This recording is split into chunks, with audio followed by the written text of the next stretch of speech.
Today is day 132 of the podcast, and we're going to look at that third stage in what Jesus went through: crucifixion, resurrection, and now today we're going to look at the idea of the ascension. And I want to read a few verses to you that include some of the historical fact of this. We're going to look at John 3:12 through 13. It says, "If I told you earthly things and you do not believe, how shall you believe if I tell you heavenly things?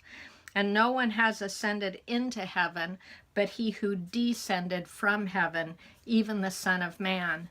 The next verse is John 20:17. And Jesus said to her, "Stop clinging to me, for I have not yet ascended to the Father. But go to my brethren and say to them, I ascend to my Father and your Father, to my God and your God." And then in Ephesians chapter 4, verses 8 through 10 says, "Therefore it says, when he ascended on high, he led captive a host of captives, and he gave gifts to men."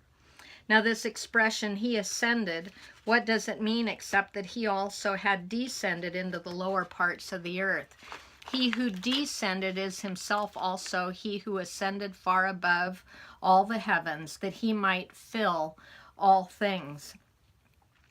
So at the ascension, Jesus is seated at the right hand of God the Father, and we begin to see what takes place during this second section of Jesus's life. The first part of his life, his earthly life, is about leading and demonstrating sonship for us and to restore us and reconcile us to the Father through the blood of the cross. But once he has ascended and returned to the throne on high, then we begin to see what takes place in the book of Hebrews. And I want to read to you from Hebrews chapter 7, starting at verse 26. "For it was fitting that we should have such a high priest, holy, innocent, undefiled, separated from sinners, and exalted above the heavens, who does not need daily, like those high priests, to offer up sacrifices, first for his own sins and then for the sins of the people, because this he did once for all when he offered up himself.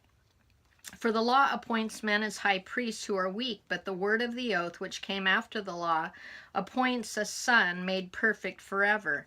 Now the main point of what has been said is this: we have such a high priest who has taken his seat at the right hand of the throne of majesty in the heavens, a minister in the sanctuary and in the true tabernacle which the Lord pitched, not man. For every high priest is appointed to offer both gifts and sacrifices, since it is necessary that this high priest also have something to offer. Now if he were on earth, he would not be a priest at all, since there are those who offer the gifts according to the law, who serve a copy and shadow of the heavenly things, just as Moses was warned by God when he was about to erect the tabernacle.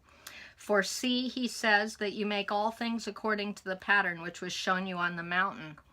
But now he has obtained a more excellent ministry, by as much as he is also the mediator of a better covenant, which has been enacted on better promises."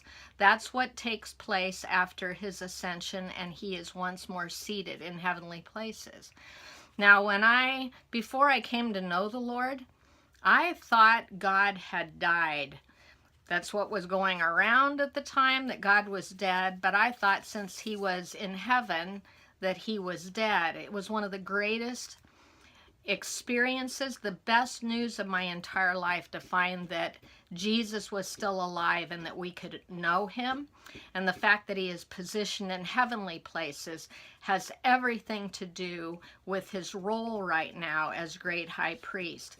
So today's question for you is, have you ever paid any attention to the ascension, and what have you thought that was about?